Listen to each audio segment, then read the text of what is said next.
Welcome, everyone, to yet another amazing episode of Divinity Connecting the Dots. We talk about different things, everything under the sun related to public health, planetary health, and how our expert guests got to do. What they're doing at this point in time and what their journey is like. Today, we're going to be discussing authority with a wonderful vegan publisher. Before I introduce you to Mitali Deypurkaystha, um, let's let's see this animation.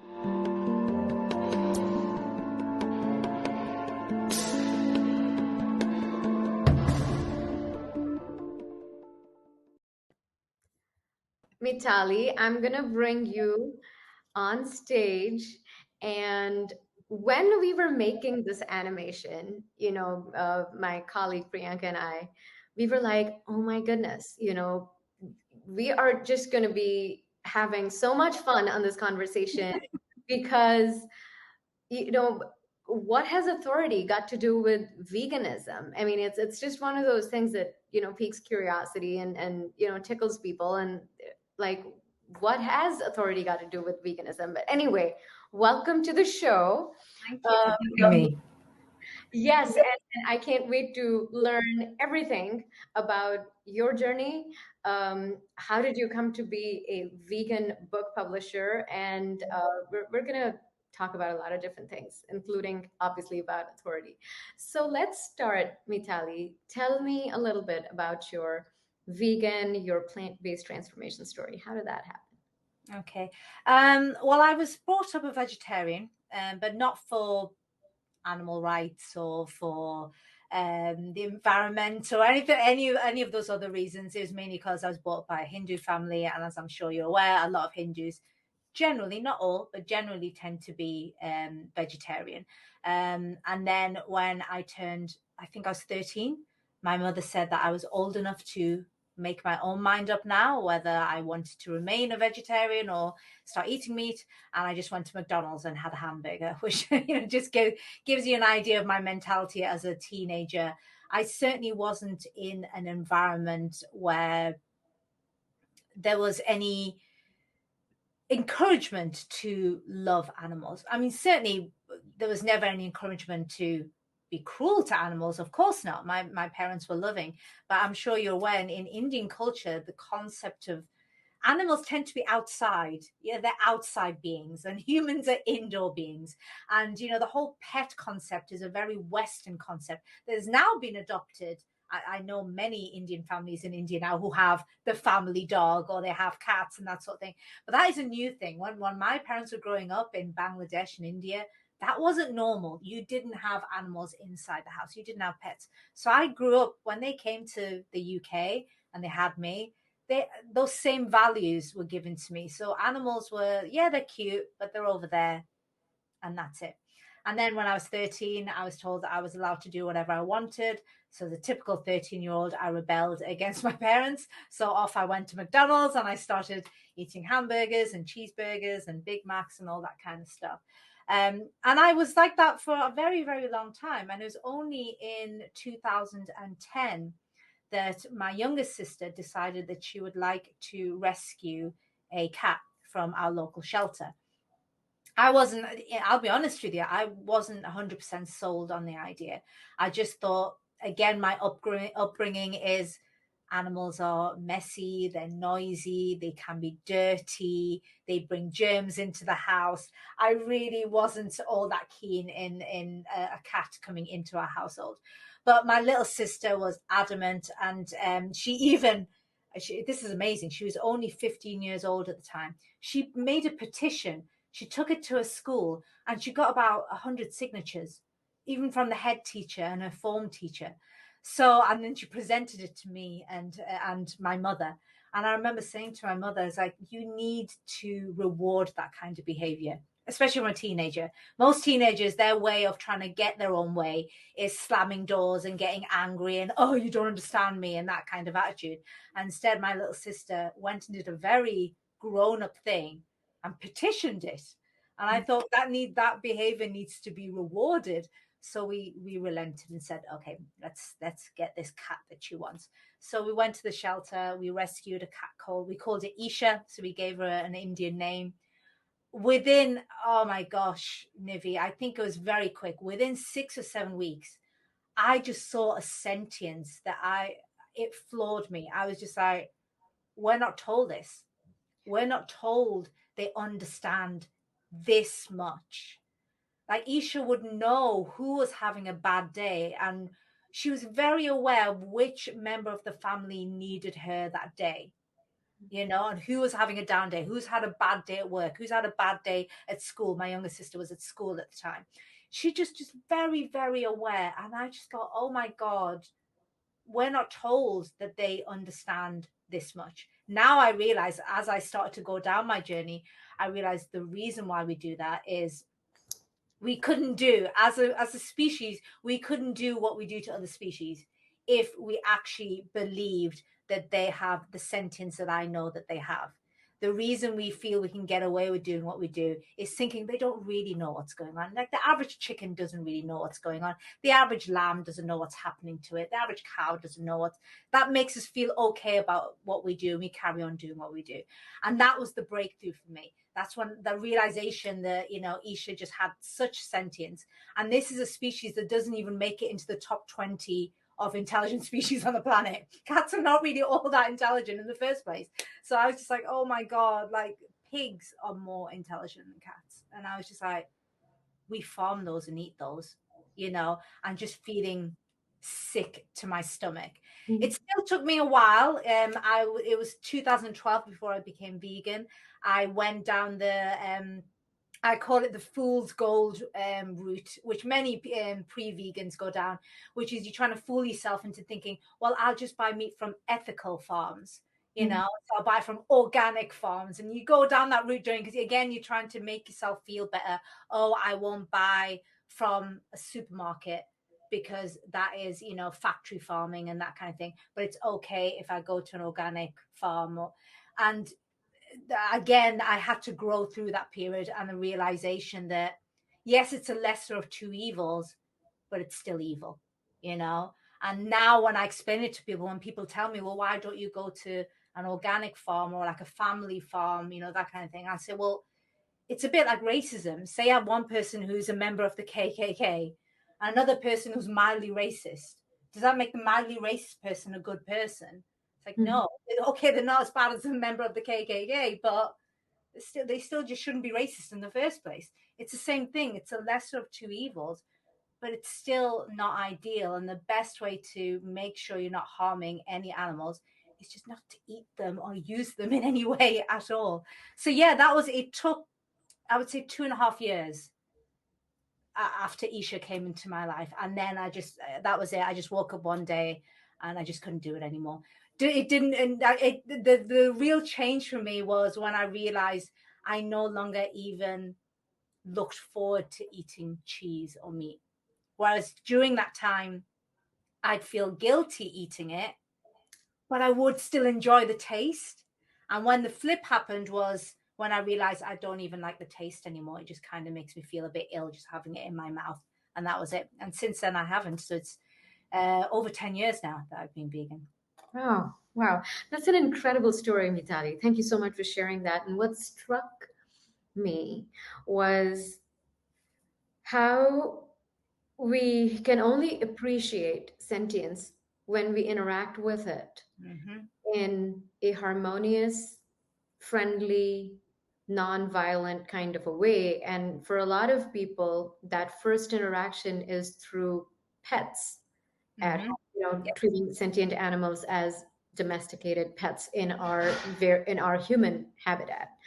And I know of a section of vegans that are also not happy about pet animals and domesticating animals, even for our own psychological good and for our company, and to treat them as soothing, comforting, comforter assets and stuff like that. Yeah. But regardless, I want to really pay attention, and I want to bring our viewers' attention to this important insight that you came upon with Isha. right? And Isha is such a beautiful word in Hindi or in Sanskrit, because it has this divine ring to it, Yes, right? yes, The word for God is Ishwar in yes, several yes. Indian languages. Um, so how did you make the bridge between animals we have as pets and may treat as family, um, to animals that we eat, like the pigs and the cows and chickens and fish and so on? How did you? Gosh, this is interesting, Nivi. Now, I can't say for sure. This, I'm speculating here, but I would say it was because I know what it feels. I grew up in a place called Gateshead in the northeast of England, a predominantly white city, still predominantly white, although now slowly becoming more multicultural. It certainly wasn't like London or Birmingham or Leicester, or all these places where lots of Indian and Bengali people congregate. So you have your community. I didn't have that. So I dealt with a lot of racism. And within my Asian community, I dealt with a lot of colorism because I'm quite dark skinned. The camera seems to be making me looking a lot lighter than I really am, but I'm actually several shades darker than what I look like on camera. And you'll know yourself that colorism is a huge issue in Indian society. So I've dealt with all that, and I know what it feels like to be reduced down to just one thing that you can't even control, whether whether it's your skin color or your background or the way you speak. It's crazy, as opposed to what you can do, what you can contribute, which is what we should all be judged on. I think that helped. I think that helps Hmm. for me not to go down the speciesism route, because most people, there's lots of people out there who have pets, yeah, Hmm. they still eat meat. They don't make that, their brain just doesn't click. They don't make that distinction. It's like in their head, a dog or a cat, or even things that other people eat, for example, rabbit, or guinea pig, but for them, that's a pet. That's in my house. It's cute and I cuddle it. Yeah. The same, even the same species, but on the plate elsewhere, that is acceptable. They just don't. But I think the reason why I didn't do that, the reason why I didn't go down the whole speciesism route where Isha was my family member, but it's okay to eat pigs and it's okay to eat cows. And, the reason I didn't, because I know what it feels like to be reduced down to one thing about you that in most cases you can't control. And if you think about it, that's what speciesism is. Like, why is a pig considered food and a cat is considered a pet? Like, Yeah. it's like Yeah. racism. It's like racism for animals, really, isn't it? Yeah. So I think that's. I mean, I'm speculating. I don't actually know, because I met many of my friends have pets, and yet they're omnivores. And Yeah. I have that conversation. We have this ongoing dialogue, and I have two friends who've actually become vegan over the last 2 years, just after speaking to me and realizing what they were doing and their eyes open. But I still have many friends who love their pets, will do anything for their pets, and yet they don't. They'll be sat there with bacon rashers for an Mhm. English breakfast, and they're not making that correlation that I'm speaking to my cat or my dog right here, and this sentient being died for me to eat this, and it's just completely unnecessary in this day and age. You can get all the nutrition from plants and and vegetables and fruit, and it's not necessary. They just don't make that. It just doesn't click in their brain. Yeah. But yeah, I'm speculating, but I think it's because I know what it feels like to be reduced down to one attribute, and I didn't want to do that for animals. As far as I'm concerned, even the most ugliest animal out there has the right to live. It doesn't have to be cute and furry, and for me to, it doesn't have to look like Isha, for example, for me to still want that animal to live and to have the right to live, instead of me using it or abusing it in any way. Yeah. And that's fascinating, that you share this and you made that connection, even though I understand that, you're speculating, but I think that it's insightful, right? That Mm, I've never actually heard speciesism described as racism for animals. kind of And is. it is, it It absolutely is, is. really, isn't it? It really is. And because this is, part of your lived experience. this Yeah. whole experience of racism, colorism, colonialism, Yeah. if well, right? In modern day, we say it's post-colonial world, but really it isn't. Ask a person of color anywhere in the world, including back in South Asia, even if you're living in a predominantly community of color, you do see those, remnants of it.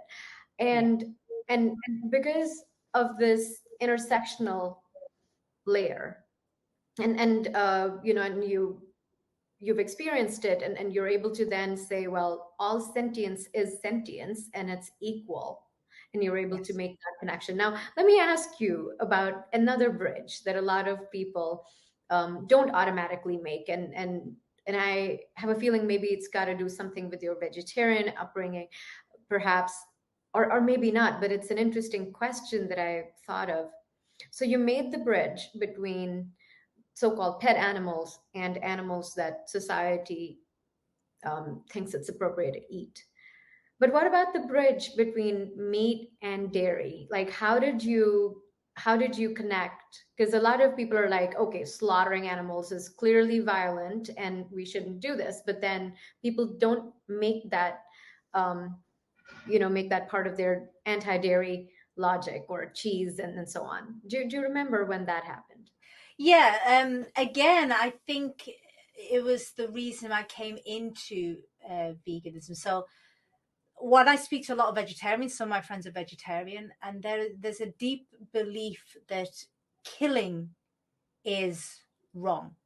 And I think if you come to vegetarianism or veganism with that the main tenet, which is killing is wrong, then you can understand why those people will then eat eggs, eat Mhm. cheese, drink milk, because the being that created it isn't dead.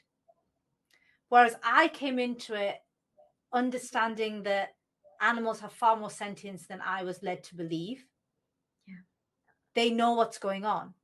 And then I start to think, well, how would I feel if I was impregnated again and again?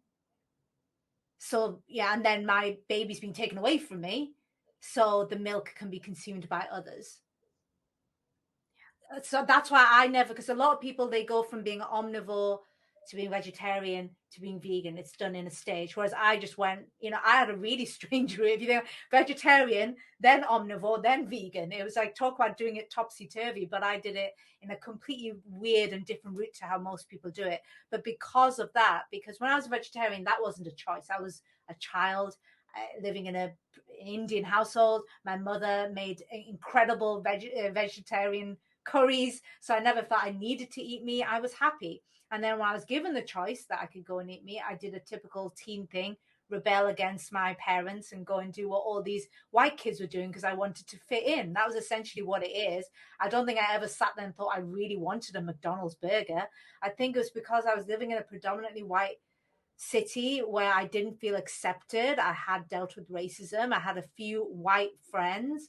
And that's what they did. They went and hung out in McDonald's. And I didn't want to be the square one who's just sat there having chips, and fries. So suddenly I was like, oh my God, I'm allowed to have hamburgers. I'm allowed to have cheeseburgers. So I did. Um, it wasn't really a choice. The one and only time I really made a choice when it comes to what goes into my mouth and beyond that, what I wear and the impact that I make was when I became vegan. And that was because I come at it from a sentience point of view. I think if you're coming to veganism through other routes, for example, if you believe that killing in general is the bad thing, but that's it, or you come into it from an environmental point of view, then you could make the arguments. You'll know more about this than I will, Nivi, because you understand this side of veganism. What is the environmental impact of dairy compared to meat farming?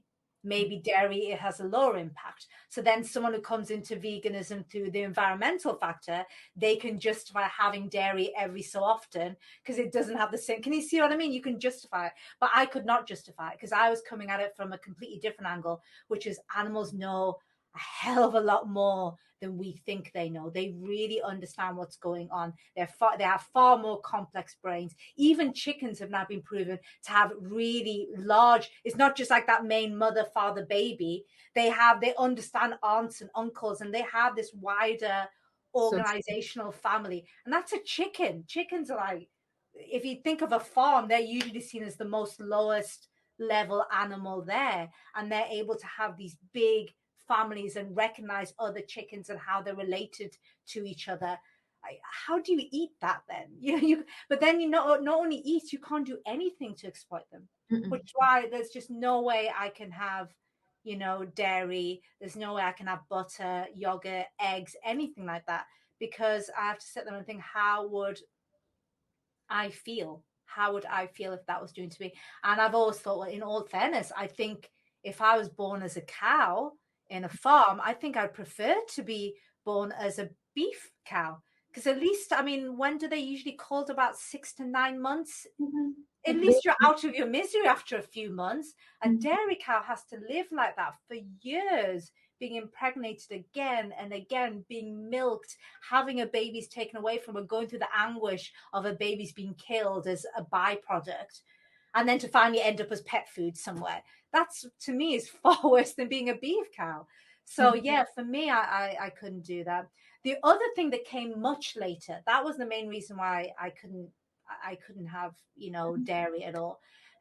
What came to me much, much later, I would say in 2017, I was reading an article that was talking about how dairy is going to be it's in the next 30 to 50 years, it's going to be the big scandal to rival the tobacco scandal from the early noughties. So you remember that when the big tobacco scandal happened, that it was uncovered that all of these tobacco companies back in the 40s, 50s, 60s, 70s, they were using advertising that alluded to the fact that tobacco was natural and good for you.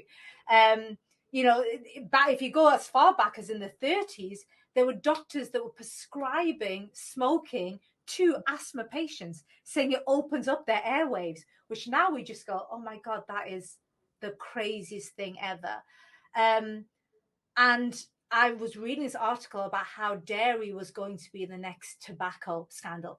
And I remember thinking, what? I mean, I would never eat dairy, but that was from an animal sentience point of view. But no, it can't. And then the more I read and I started to research on it, my eyes were opened all over again. The realization that dairy it's unique. It actually sits separately to meat, fish, eggs.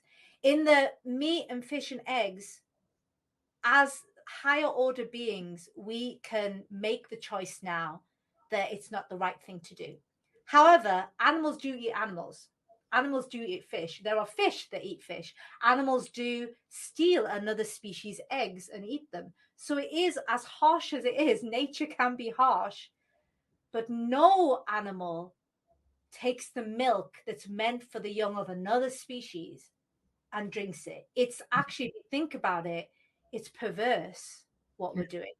And because of that, I mean, I don't know if this traveled to India, Nivi, but here in the UK, we used to have a saying that was brought about in the 60s and 70s, which was breast is best, as in breast milk. Yeah.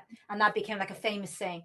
And the reason why is, I don't remember this because I'm too young to remember, but my mother tells me when she first had me in 1978, there was a lot of companies here in the UK that created milk for women who didn't want to breastfeed.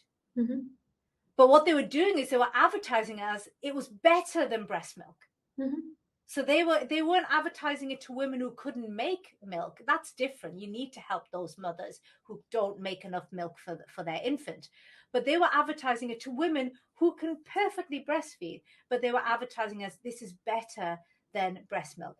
And then obviously over time, these children, they grew up, they had less bone density, they had other health problems, which came about because their mother believed they were doing the right thing by taking them off breast milk and putting them onto this powdered formula milk. Yeah. So there was this huge scandal. They were sued for billions of pounds and that sort of thing. And that's when that saying said, breast is best. Breast milk has been so beautifully designed for the human baby that you cannot engineer it. No matter how good your scientists are, you cannot engineer anything that is good as breast milk for humans.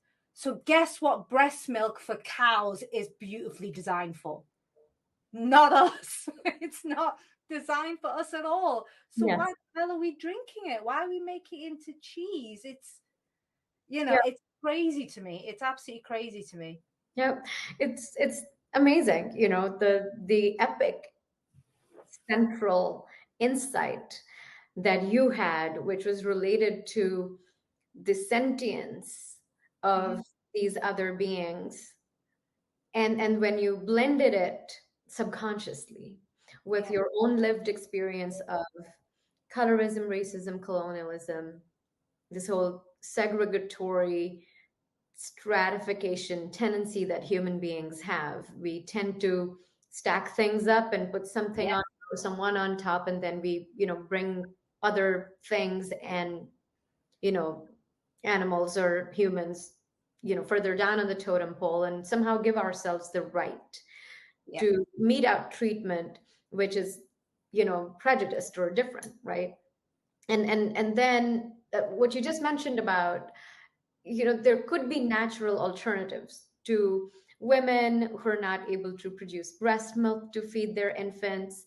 There is probably a scientific alternative to natural, childbirth.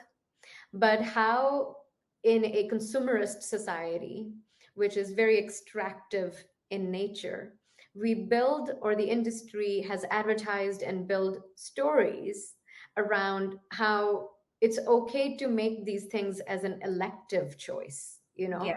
to have cow milk as an elective choice, or to feed your baby cow milk or other, non-human milk as an elective choice, or a cesarean section to be an elective choice Yeah. versus natural childbirth. There's just so many similarities, and I think that that's when dairy and veganism bleeds into, no pun intended, an ecofeminist issue. And I Yes. remember that, our mutual friend Katrina Fox at the Vivas Network recently held this panel discussion about Milked, which is a documentary that reveals the harsh truths of the New Zealand dairy industry. And that panel discussion was all about ecofeminism. So, talking about stories, you turn into a vegan. Probably you were always a storyteller, vegan or not. And now you're a book publisher. And there was a point in time when you weren't openly a vegan book publisher for vegans with a vegan team and so on. You're literally like the only publisher I know, so you're the first publisher for vegan entrepreneurs, writers. I'm proud to be now. Now that I've got here, it's one of those things, isn't it, Nivi? When you finally get to your destination, you kind of think, why did it take me this long to get here? Like, why did that not click?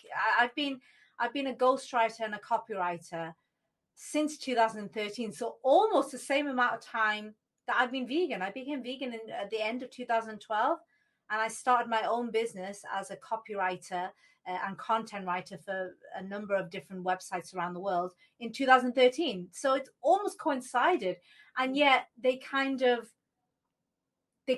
my life at the same time, and yet they were very different roots. Or it's almost like I had different hats. I had my vegan hat on, which is in my personal life, making those right choices. So making sure that anything that I buy, anything that I eat, anything that I use is not impacting any animal.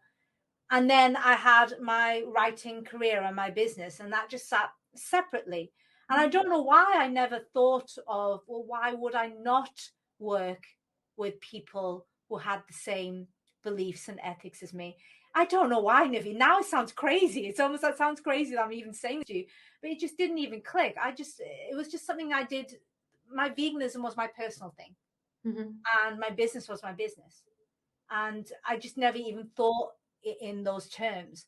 And then I was a ghostwriter. I ended up writing 7 books for different clients.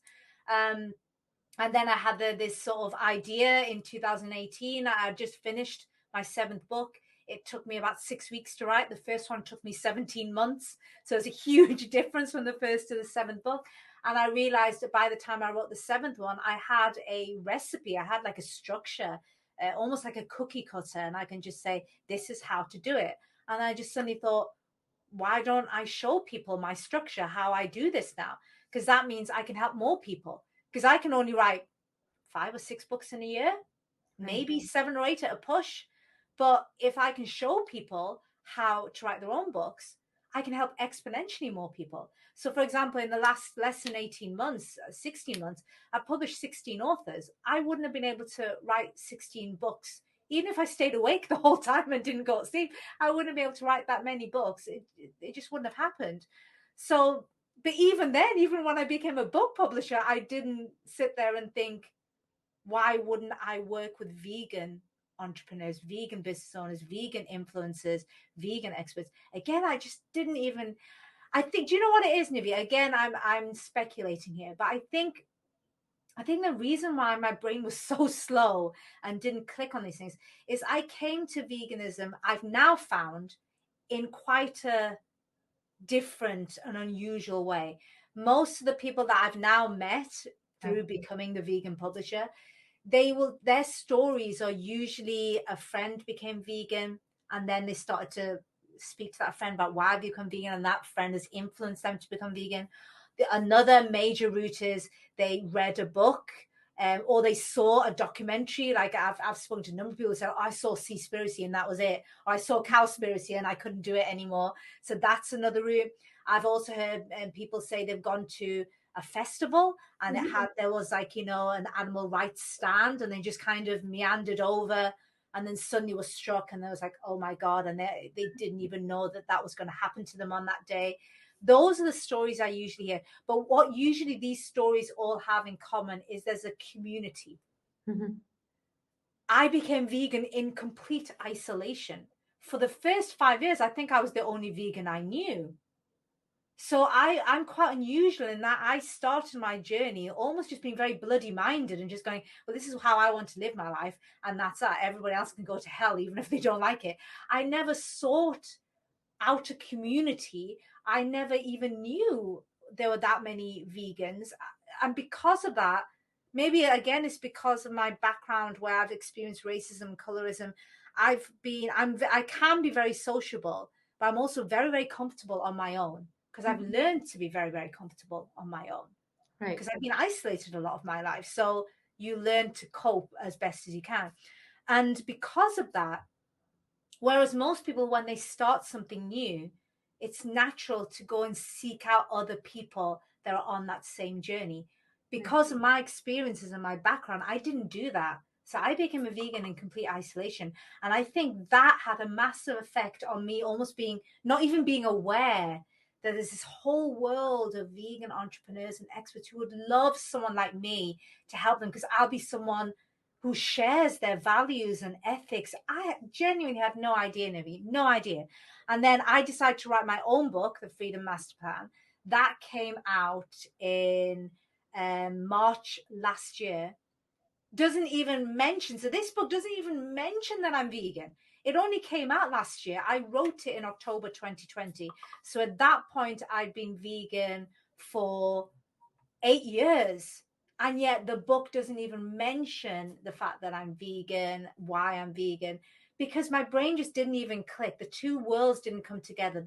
My veganism was something I did in my private world, and my professional world was all about writing and helping people to become the best authors they can be. That was it. Then my book came out, and suddenly there was all these vegan entrepreneurs. Somebody had found out. Actually, I know exactly who it is. It's a lady called Heather Landix, a really good friend of mine now. You know Heather, amazing lady. She basically dragged me into all of these these vegan networks. And I thought, okay, why not? I wasn't really expecting all that much. And suddenly that I was just introduced to this amazing vegan world where you got all these really inspiring people like you that I've met, doing these incredible things. And suddenly I'm thinking, oh my God, I've been an idiot. I've been an absolute idiot. This whole world of people who have the same values, same ethics. Maybe they got into veganism via a different route, but it doesn't matter how we get there. I don't care. At the moment, I've noticed there's a lot of infighting within vegans regarding whether someone's vegan for the animals or whether they're vegan for the environment or whether they're vegan for health. I'm like, who the hell cares? As long as someone is vegan, why are we nitpicking? It doesn't really matter why somebody's vegan. The fact that they are is impacting all of those things in a positive way. It's impacting the environment in a positive way. It's impacting animal rights in a positive way, and it's impacting human health in the right way. So who cares how somebody gets in? And that's when I just thought, why am I working with any entrepreneur when I can specialize with working with entrepreneurs who have my values and my ethics? Surely Right. it'd be so much more fun helping those people write books Exactly. because they've got the same thinking that I have. And that's why I've now since rebranded as the vegan publisher. And yeah, that's a second edition of my book that's going to be out on the 20th of May this year, because I realized as the vegan publisher, people are going to go and look me up and they'll go and get my first edition book. And I don't even mention that I'm vegan in there. And that's going to be such a dissonance to it. It's going to be like, hang on, she's the vegan publisher, and yet a book doesn't even mention anything about her veganism. What the hell? It's very confusing. So that's when I realized I needed to create the second edition of my book where I talk about my journey and really kind of nail my colors to the mast and actually say, I actually want to work with vegan entrepreneurs. And since then, I've had abuse, which is always typical. Any vegan entrepreneur will tell you that as soon as you actually say that you're vegan and you prefer to work with vegan entrepreneurs, suddenly you get abuse from people. It's like, oh, well, you're discriminating against non-vegans.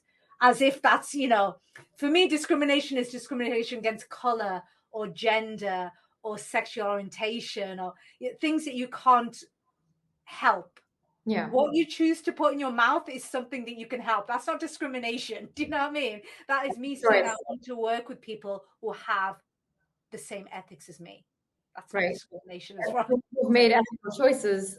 Exactly. That's somebody's choice that they've made. And I love the way that now non-vegans kind of, say that's discrimination against them, as in the same way that someone can be discriminated against because of their sexual orientation. Or it's like, that's completely different. That is something that someone doesn't choose. That is how they were born with. You were not born to eat meat and dairy. That is something you learned over time, and you can unlearn it. You're Yeah. choosing not to unlearn it, so therefore I'd rather not work with you. That's, I think I'm quite within my rights to make that stipulation, really. But yeah, so I do get a little bit of abuse now because I'm now becoming much more vocal that I really, really want to work with vegan entrepreneurs. Yeah. Well, and we're so glad that Heather, dragged you to the vegan club Yeah, and I owe her so looked much. I into owe her us so and much. helped us. See, through her, I met you. I met, Katrina. I've met Kathleen Gage. I've met David and Lisa from Vegan Business Tribe, and all of these key people that have really helped me and my understanding of veganism. And it's really weird. Like now, sometimes you don't realize that something was wrong in your life until it goes right. I know that sounds really weird, but I didn't realize that having such disparate parts of my life, my business, which was here, and then my veganism was here, I didn't realize that was even a problem. But now that it's one thing, I just feel so much more alive. Like, this is really what I feel I was meant to do on this planet. And the whole thing flows now. It's not compartmentalized. Right. And before, my life was compartmentalized. It was, my veganism and the activism was my personal life, and my business was separate. And now I just think, well, that's crazy. Why wouldn't you bring those two parts together? Surely that's the best way to live your life, when you feel like you're really living your purpose. Right. Absolutely. And what you hit upon is a really important thing. That's some of us, well, not in your case, but some of us are scared to live our personal ethic and turn that into our professional ethic for Mhm. this very fear of backlash or not being accepted in our professional, circles for who we really are. And it takes exceptional courage to be able to say, I'm not living two lives. Yeah. I'm happier if I just am able to bring the whole me, whatever my nutritional ethic is, whatever my personal ethic is, lifestyle is, to my place of work without any fear of admonishing, and actually far from it, being able to serve people through that ethic. And that's what you're doing. So let's talk about your method of serving and deploying your skills, as it were, to the benefit of the vegan movement and to the benefit public and planetary health. So Um, my goal really is, Nivi, is just to make it as easy as possible for someone to write a book, and not just any kind of book. I'm sure you've seen some, 50-page wonders on Amazon. That's not a real book. That's someone who's just knocked together a PDF and uploaded it. That doesn't do anything for your reputation, your authority. I'm talking about a professional level published book, mhm. and what it can do for you, not just personally, but for your brand and your business and your authority. Because I mean, I was struck as I've got involved with more and more vegan networks, how many people were saying to me that they became vegan because they read a book. Yeah. It's one of the fundamental ways that people become vegan. I think the next one, the one that's almost on a par with books, is documentaries. Especially over the last, I would say, 5 years. You've had these major documentaries commissioned by Amazon Prime and Netflix, and they've had a huge effect as well. The issue with documentaries are it's just a little bit beyond the average person to create a documentary. Yeah. You literally need tens of thousands, if not hundreds of thousands of dollars or pounds to get a documentary to the standard that Netflix or Amazon would want to show. Otherwise, it's just going to be something you're going to stick on YouTube and that's it, and hope enough people see it. So books is they're just so much more attainable for somebody. A few $1,000s and you can have a book that is on the same level as a major publisher such as HarperCollins or Penguin Random House or Macmillan or any one of these major publishers. So it's much more attainable for the average vegan or ethical entrepreneur or expert rather than a documentary. And it just allows them to get their voice out to as many people as possible. So my goal is, I kind of have I'll tell you a little bit about my dream. So Yeah. I turned 43 last year. I'm 44 in a few months. I know that's not old, by the way, Nivi. I'm not trying to feel sorry for myself, but I'm not young either. I'm not young either. I'm not old, but I'm not young. I'm kind of like that midpoint in my life. And last year, I think it was about May last year, I woke up from a dream that I know was a bad dream because my heart was racing. You never wake up with your heart racing when it's a good dream. It was a bad dream, but I can't remember the specific of that dream. It was gone. But I just remembered feeling anxious and feeling depressed, and my heart was racing. And I think I just woke up feeling depressed that I was probably going to die before it became a vegan normal world. Mm. I just had this feeling that it's happening. We all know it's happening. You all have to just look around us and we can see how veganism is taking hold. So we know it's going to happen. We know at some point, definitely within the next 100 years, it's going to be, veganism is going to be normal, and using and eating animals is going to be this weird thing that a small group of people maybe still do, but it's going to be seen as archaic. But I just had this feeling it's not going to happen in the next 30 to 40 years, which is probably my lifetime. I mean, I'm hoping to get to my 80s. Maybe I'm lucky and I get to my 90s or even over 100. We don't know. But I just thought, I don't think it's going to happen in this lifetime. And that just made me feel really anxious and quite sad. I just thought, I want to be alive for that day when I can just walk out and I'm not a minority, I'm the majority, I'm not having to be like, oh, I'm vegan, so I can't eat this and I can't eat that. Instead, it's the other way around. It's the people who are asking for animal products that are the weird ones. Like, really? You want that? Okay. And that's what I wanted to be. And that's when I thought, well, what can I do with my skills to at least attempt to bring that day closer. So maybe I will be alive when it happens.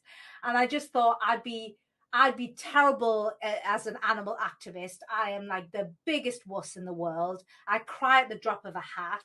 You know, one of my favorite people, Kaylee, from Kakadu Creative, fantastic designer. She does web design with her partner. She's part of Extinction Rebellion, and I think she's up this weekend. I think she's actually going down to London, and she's even been arrested. This woman is just fearless, you know. If that was me, I'd just be crying for my mother if I got arrested. I'd be a liability on the front lines of animal activism than I would be any help. So you sometimes have to sit there and think about what are your strengths and what are your weaknesses, and be very honest to yourself about what you can contribute.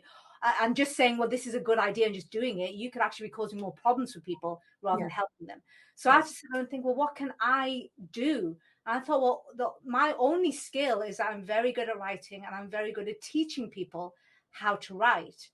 And that's when the idea came about. I just thought, well, if I can use my skills to make it as easy as possible for even someone who has no writing experience, even one of my students has got dyslexia, and he left school without any qualifications. He honestly, the thought that he would ever become a published author was so remote for him that he wouldn't even have thought of it. But he's now about 3 months away from becoming a published author.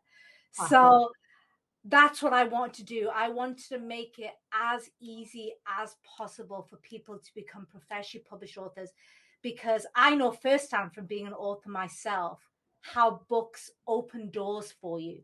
They allow you to be seen as an authority. People just kind of, how to turn the expert ability into authority status. Everyone's an expert online at the moment. You know, you can't move online without somebody telling you they're an expert on so-and-so. And you almost end up drowning out the noise, because it sounds like everyone's an expert. And you're like, who do I believe? Who's really an expert? And who is it's just marketing. It's just they're saying what they're saying. And the thing is, in a world where everybody has websites, everyone has social media, how do you differentiate? Like, how do you differentiate who is the real expert and who is just saying what they're saying? When you write a book, you immediately stand out. You just immediately stand out as somebody who must be the real expert. Because first of all, writing a book takes more effort. Anybody can stick up a website. 14-year-olds stick up websites. Anybody has social media. It doesn't take a lot of effort to put that together. But to write a book, even with someone like me, if you have someone like me in your corner, I'm going to obviously make it as step-by-step and as easy as possible. But it still requires more effort from you than putting together a website or putting together a LinkedIn profile. I have to be honest with you. I'm not going to do the work for you. You still need to do the work. You still need to write the book. So there's an element of respect that someone has gone through that process. So therefore that lends to this belief that this person really is an expert, and they're not just saying they're an expert. They're somehow better than everybody else that does whatever that person does. And also the other thing is it becomes a virtuous cycle, because people believe you're the expert. They then ask you, hey, come and guest on my podcast. Oh, would you like to keynote at my event? Would you like to? And the more you do that, then that feeds in even more. It's like a virtuous cycle where people see you as even more of an expert, because now not only you're an author, you were keynote speaking at this event, and you were at this prestigious podcast, and that's what happened to me. Last year, I featured on 78 podcasts. Wow. Prior to me publishing my book, I always say there's a reason why people become ghostwriters. We're not very good at speaking. We're good at writing. We don't really like the camera in our face. I like to be a behind the scenes kind of person. Somebody else can take all the accolades. I'm just happy doing what I'm doing and getting paid well, and then that's it. So if I wasn't an author, there was literally no way I would have secured 78 podcast appearances. Some of them with tens of thousands of downloads. They would have just said no, because they would have said, well, what's your history? What podcasts have you been on before? None. I have no history. So they said, well, sorry, no, you're not really what we're looking for. I was asked to speak in front of 500 people in September. I've never been on stage before in my life. And again, if I wasn't an author, I really don't think they would have given me that opportunity. They would have Yeah. just said, what experience have you got speaking? No experience. Well, Yeah. there you go. But when you sorry, what were you going to say? Mitali, I was going to ask you a question about Yes. authority, and since we're talking about it, you mentioned um, this this model that you tend to use, and the inspiration that you drew from this specific book that was written by Robert Cialdini, and tell us a little bit about this. We're talking about persuasion, Yeah. influence, authority, and there's a bunch of other words written on the screen here, like reciprocity, scarcity. Like, scope this for us. Did Robert write this book about publishing, or was it No, more? no, no, How no, was no, he no. He doing did it? this got nothing to do with books. He was talking. He is a psychologist, and he's done a lot of research. And he was just the book is really about how to influence human beings. Okay. Well, obviously, he wants people to be influenced for good, but you could use those principles and influence people for bad. And he also uses in the book, he talks about how some of these have been used for evil. For example, with the authority section of that diagram, he mentioned this. It was an experiment that was done a number of decades ago, where people were asked to deliver a small shock to somebody else by somebody in a lab coat. In other words, looks like a doctor. And then they were asked to keep, giving these shocks, but the shocks were getting bigger and bigger and bigger. And there were no shocks, by the way. The other person was just an actor, a very good actor, pretending to get this electric shock. But the point of that experiment was that because somebody had a lab coat, no one even checked to see, is this person a genuine doctor? What's his, where's his qualifications? No one even asked. Just the fact that this person looked like a doctor because they had a lab coat on and they had a clipboard and all those things you associate with somebody who's a doctor and therefore far more intelligent than you. And then they're saying, oh, it's okay. No, this person has agreed to this experiment, so you can keep shocking them. And then most people were just like, oh, okay. And they just carried on pressing the button. And as far as they knew, they were delivering these huge shocks to this other human being, causing them a lot of pain or discomfort. Like I said, that person was an actor, so they weren't in any discomfort, but they were acting as if they were in pain. That was like one example of what people are like with authority, how people have these shortcuts when it comes to authority. And as soon as you see someone in the medical profession, or they have the medical paraphernalia we associate with that profession, we instantly just go, that person knows what they're doing. I don't. I'm inferior intelligence. I'm just going to do whatever that person says. Or And that well, person, that exactly like the doctors holding a stub in their hands in tobacco advertising that you were earlier talking about, right? exactly. When a doctor says, when they did in the 20s and 30s, that smoking is good for you, you don't question that. You just think, well, a doctor's telling me the smoking is good for me. It must be good for me. It must open my airways. It must be a natural product. Well, I suppose tobacco is a natural product. Doesn't mean it's good for you, though. It's that shortcut. So when Robert Cialdini was writing that book, it has nothing to do with books. It was all about, he was showing how human beings are very easily persuaded to do whatever somebody wants them to do if you understand these influences. So on the diagram, he talks about these are specific things that when they come together, so you've got scarcity, reciprocity, I can never say that properly, authority, social proof, commitment and consistency and liking. When they all come together, you are able to influence most human beings to doing whatever you want them to do, whether that's good or evil. You can do what you do. What I took from the book when I read it, I realized, and I was ghostwriting, I realized that a book actually accomplishes all of those things. So, I mean, if you go back to the diagram, I'll kind of explain to you. So the authority, Well, straight away, we've already discussed that as soon as someone writes a book, there's an immediate respect that someone has gone through that process. It's so much harder to write a book than just stick a website up or create a social media profile or write a blog post. So immediately, it's like that doctor thing all over again. It's like someone says they've written a book on a subject, you instantly go, okay, this person is not just an expert, they're an authority. They're an expert amongst experts because they've written a book on the subject. You also get social proof because, like I said, it's a virtuous cycle. Because you've written a book, people see you as an expert amongst other experts. So therefore, you're now going to be invited to speak on podcasts, speak on radio shows, go on local TV shows, be featured in a newspaper or a magazine. That now gives you social proof. The commitment and consistency, that comes again with writing a book. People who read a book, they see that this is someone really nailing their colors to the mast. Online, it seems like people change their stories or change what they stand for, sometimes on a daily basis. That doesn't happen with a book. There's something very permanent about a book. And when someone writes a book, you really are nailing your colors to the mast and saying, this is who I am. This is how I show up in the world. This is what I want to do. There is commitment and consistency there. What was the next one there? I was going through the actual the diagram. I was going through clockwise. Liking, that's a big one. If you think about it, the main reason most of us are on social media as entrepreneurs or experts is we want to be liked. The thing with social media though is this, everyone's in there and it's so noisy, and you know, your posts are usually not being seen by the majority of your audience. Yeah.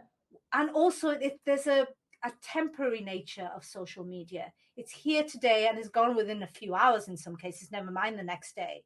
Yeah. I found that with my book, especially my first book, where as you know, I didn't talk about my veganism because I didn't realize I was going to go down that route. But I talk about my background, my experiences of racism, of colorism, my experience of I became addicted to amphetamines when I was younger, and then having to get clean. And I talk a lot about that. I can't tell you, Nivi, how many people contact me and said, oh my God, I had no idea you'd gone through that. I think that's amazing. I've been through this, or my brother has been through that, or my mother has experienced this. That's liking. That's how people like you. Your book, if you think about it, is going to be the place where you can put the longest message of who you are, what you stand for, what you've been through. Think of how long an average social media post is. Most people don't want to read more than about 200 or 300 words maximum, but they're willing to read for longer and more intently when it's in a book. So you have the biggest opportunity to get your audience to understand you and like you. So yeah, I mean, can you see how Robert Cialdini, when he wrote this book, had nothing to do with books? Scarcity, again, that comes into with books. Think of the abundance of social media. It's everywhere. Right. You know, when I spoke live before the pandemic, what I would do is in a room, I would actually get people to stay standing up if they had something in their business. So I'd say, stay standing up if you have social media, and practically everyone stays standing up. You might get one or two people who have, you know, mom and pop kind of businesses where it's all done word of mouth and they don't use social media, but most people stay standing up. Then I'll say, stay standing up if you have a website. And again, most people stay standing up. One or two might sit down. And then I might say, stay standing up if you have business cards. And some people do now sit down because they're like, oh, business cards is so old fashioned. I don't do that anymore. I have virtual business cards on my phone. But again, a lot of people stay standing up, especially if I'm in an in-person event, because they've come to the in-person event. And then I'll say, stay standing up if you've written a book.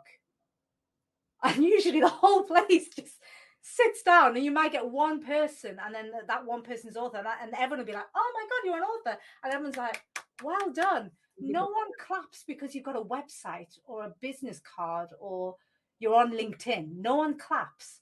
But as soon as you say you're an author, again, that scarcity factor, it comes in. It's like, wow, you've written a book. Okay, cool. You really know your stuff. You're an authority, and the scarcity is there. So if you go through the whole diagram, Robert Cialdini, and reciprocity, that one is a separate thing, but works really well.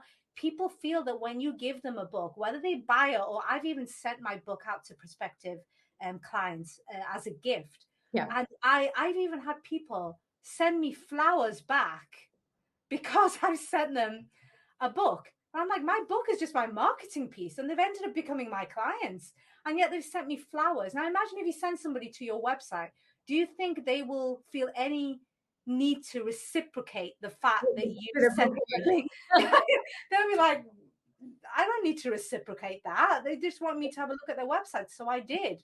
But you send somebody your book, they're like, oh my God, Yeah. it's a gift. So again, you have the reciprocity there as well. So if you look at the whole diagram, a book is able to do all of this Right. in one go. I hope you can see how powerful writing a book is. Writing and marketing a book, you actually in one fell swoop, you get all of these these persuasion factors. And when they come together, that is when you have influence. And that's why you've got influence in the middle. And that's what Cialdini was talking about. When you just activate one or two of these things, you're doing well. But the people who really are able to influence other people to change their behavior, to do something different, to see the world in a different way, which is essentially, as vegan entrepreneurs, that's what we are doing. Yes, we need to eat. We still need to live our lives and make good money. But if that was all we want to do, we wouldn't have a vegan business. Right. You know, I could be a publisher for any entrepreneur. I don't need to be the vegan publisher. I choose to be the vegan publisher because I think beyond just my profits. I like money. I want to make I'm making quite good money and I want to make even more money.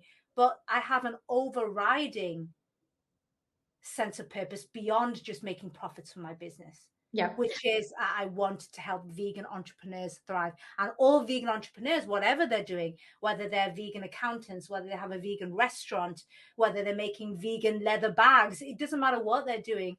It's not just for profits. They're doing it to make a kinder, more conscious world that isn't harming the environment, that isn't harming animals, that isn't harming human health. They have that bigger reason. Yeah. To be able to do that and to influence as many people, you need to bring all those 7 factors in that diagram into play in your business. And by writing a book, it's one way of doing all of those things in one fell swoop. It's quite, if you think about it, if you're doing all of those factors separately, it's going to take a lot of time in your business. To get people to like you, you have to be on social media almost feels like 24/7, you know, because most of your audience don't even see a lot of the stuff that you're posting. So you have to post a lot of stuff constantly to get that liking factor. Whereas, if you do each of those individually in your business, it's going to take a lot of time and a lot of energy before you will get to a stage where you are able to successfully influence a lot of people most of the time. You write a book, you're getting all of those in one go, and you hit that level of influence a lot faster with a lot less effort. Absolutely. Mitali, thank you so much for sharing that. We're at the hour, but I do want to, if you can, in less than 30 seconds, tell us about your programs. Tell us how can people reach you. I'm just going to share with our viewers. There are 2, books that you've facilitated and mentored these 2 amazing women to write. Amanda Redmond's Dare to Be Fair and Bobby Giudicelli's Freedom from a Toxic Relationship with Food. And these amazing vegan authors that have had the benefit of your mentoring. So tell us a little bit about your programs, so that people know how they can reach you and they can unleash the vegan author inside of them. Yeah, but those books are fantastic. Thank you for featuring this because they actually explain the difference in the kinds of people that I'm dealing with. Amanda is a financial advisor. And then, her book is all about empowering women to take control of their finances. And then you have Bobby Giudicelli, who has had a 40+ year battle with bulimia and anorexia, and how she was only able to slay her demons by becoming vegan. That was when she stopped thinking about food as something that goes into her body and start thinking of as what is kind to the world. And she stopped thinking about calories and all that kind of stuff. 2 completely different books, but just goes to show how I want to empower vegan entrepreneurs, no matter what kind of business you've got. Yeah. I think veganizing the world is going to be a many-pronged attack. It's not just food. It's not just leather bags. It's not just one thing or another. It's all of these things that we all need to collectively do to veganize the world. And my programs do that. So I have video programs. I also have one-to-one coaching. I have group coaching. I have many different programs depending on budget as well as how much support you need. Some people, I find some of my students are self-starters. They don't really need me. They just need me to just make sure they're doing things correctly, and then they can just do things on their own. Other people, they suffer from huge imposter syndrome, and they need a lot of time and effort from me and guidance to make sure that they're fully aware of what it takes to be an author and get the best book out of them. So I would say just get in touch with me. Let's have a conversation. And within usually about half an hour, I can work out what level of support you need so that I know that you're going into the right program for you. Awesome. Well, thank you so much for being our guest at Divinity Connecting the Dots, Mitali Deypurkaystha. You're an author of the Freedom Master Plan. The book came out in May, and you're just amazing. You're a vegan publisher. You're arguably the world's first vegan publisher. I believe I am. There are publishers out there, but they just publish book. There's no one actually helping you, coaching you to write the book. And also, I have a 100% vegan team. So my editors, designers, everybody is vegan. Even the back end IT people are vegan. I've completely veganized my business because I realized it's important to me and my clients that when they spend money with me, no cent or no penny of that is going to harm animals or the environment or human health. So I even had to let go some amazing members of staff, but they weren't vegan. So it's like, you don't fit in with my ideology anymore. So yeah, I believe I'm the first person in the world specifically that does that. That is awesome, Mitali. It has been a pleasure talking to you, and I look forward to continuing our conversation. And Thank you. thank you. Thank you.